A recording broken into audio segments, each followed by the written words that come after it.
In the game videos, we've shown how the Mad Genius controller can be used in gameplay, and in the chapter videos, I talked a lot about the individual aspects of how it works.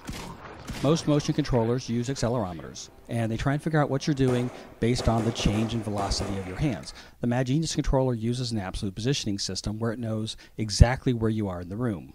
Now, I've spoken about how the controller measures your position in the room with an accuracy of 1/100th of an inch. Well, why does that matter? Why do we care? Well, when motion controls first came out for consoles, my first thought was, hey, this is great. We're finally be able to aim like we really aim. We won't have to do it with a joystick. This is a cut from my Halo video, and this shows what I had in mind, but it didn't happen that way. The reason you haven't already been playing games like this is because aiming requires an extremely high level of accuracy, much more than you would think. The motion controllers that were available just didn't have this accuracy. In the few games that did try to do motion accuracy, they would overcome this by making the targets extra bigger or making them easier to hit. And I didn't want that. I didn't want training wheels on my game. I wanted to play the same game that you play with the controller, but I wanted to play it with motion. And that's why I built this. I wanted to see if I could make accurate aiming work with a console.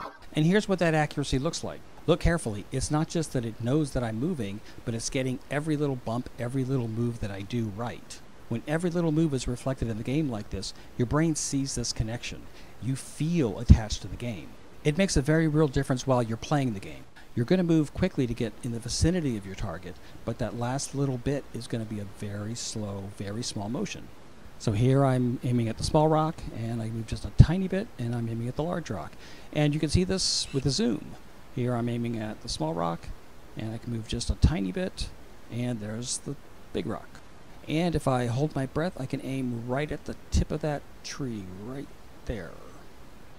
To find out what it would look like if I didn't have this accuracy, I purposely handicapped the system so that my accuracy is now about 1/8 of an inch or 3 millimeters. There's less than 1/8 of an inch of noise in my tracking, but with the sensitivity up where I like it, it's bouncing me all over the place. Normally with tracking like this, you'll do some kind of averaging or statistical cleanup to smooth it out. But then the game's response is close to your movements, but it's not matching your movements.